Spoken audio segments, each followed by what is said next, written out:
सरीन साहब ILBS के vice chancellor हैं। उन्होंने देश का नहीं, दुनिया का सबसे पहला प्लाज्मा बैंक ILBS में चालू किया। ये प्लाज्मा बैंक रात दिन 24 घंटे चलता था और 8000 से ज़्यादा प्लाज्मा यूनिट्स यहाँ से डोनेट किए गए। इन्होंने दिल्ली सरकार की सबसे पहली RT-PCR फैसिलिटी सबसे पहले शुरू की। यहाँ पे RT-PCR के टेस्ट होने लगे। उन दिनों में जब RT-PCR कोई नहीं कर पा रहा था, इन्होंने अपने यहाँ फैसिलिटी चालू की। और अभी उन्होंने दिल्ली की सबसे पहली जीनोम सीक्वेंसिंग लैब चालू की, स्टेट ऑफ द आर्ट। मैं खुद गया था वहाँ पे। अभी तक हमें अपने सारे सैंपल्स NCDC भेजने पड़ते थे, केंद्र सरकार में भेजने पड़ते थे कि दिल्ली के अंदर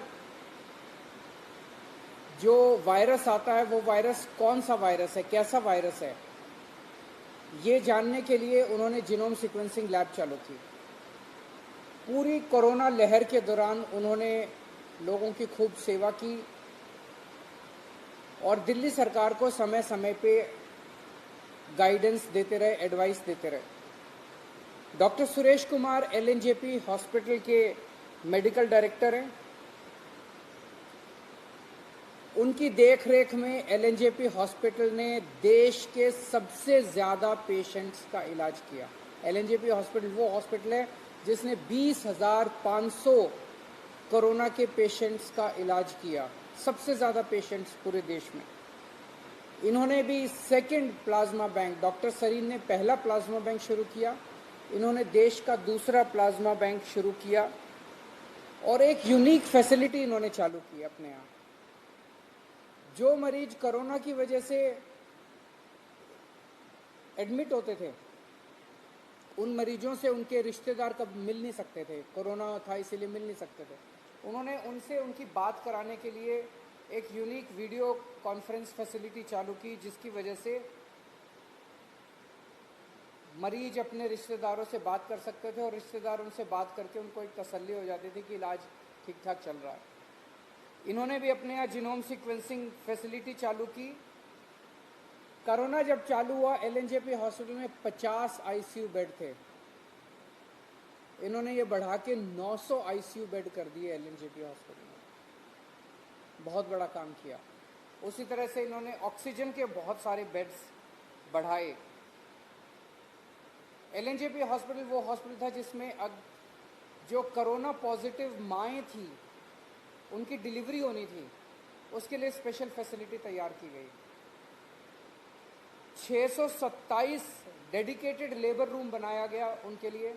627 महिलाओं ने यहाँ पे बच्चों को जन्म दिया, जिसमें से 266 सिजेरियन ऑपरेशन किए गए सक्सेसफुल। डायलिसिस, जिन लोगों को डायलिसिस की ज़रूरत होती थी, 17 डायलिसिस मशीनों, डेडिकेटेड डायलिसिस फैसिलिटी इन्होंने अपने हॉस्पिटल में चालू की और 2151 लोगों को रात दिन 24 घंटे ये फैसिलिटी चलती थी, उनको डायलिसिस दिया गया। अभी बहुत बड़े स्तर के ऊपर इस हॉस्पिटल में वैक्सीनेशन का काम चल रहा है। डॉक्टर संदीप बुद्धिराजा, इन्होंने दिल्ली नहीं, पूरे नॉर्थ इंडिया से मैक्स हॉस्पिटल में लोग इलाज कराने के लिए आते थे, इन्होंने उनके इलाज किए और देश का ही नहीं, मैं कहूँगा कि दुनिया का सबसे पहला देश का सबसे पहला प्लाज्मा ट्रीटमेंट इन्होंने शुरू किया। इनकी देखरेख में ढेरों हज़ारों होम केयर पेशेंट्स और OPD और कई सारे जो एडमिट हुए पेशेंट्स मैक्स हॉस्पिटल्स में, उनका इलाज किया गया। मैं सभी की तरफ से इन तीनों डॉक्टर्स को बधाई देता हूँ, शुक्रिया अदा करता हूँ। मुझे हमारी कमेटी ने बताया कि जितने भी नाम आए थे, उन्होंने इतना शानदार काम किया था, इतना शानदार काम किया था सब ने। बहुत मुश्किल था कुछ नामों को उसमें से सेलेक्ट करना, लेकिन मैं केवल उन सभी लोगों को ये कहना चाहता हूँ, अगर इन 3 लोगों को चुना गया है इसका मतलब ये नहीं कि बाकी लोगों का कंट्रीब्यूशन किसी भी तरह से कम है।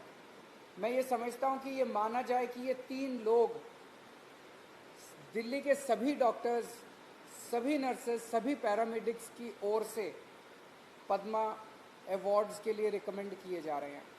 मैं पूरी उम्मीद करता हूँ, प्रार्थना करता हूँ केंद्र सरकार से कि इन तीनों को पद्मा अवार्ड्स दे के जो देश चाहता है, देश के लोगों की इच्छा पूरी की जाए। बहुत बहुत शुक्रिया।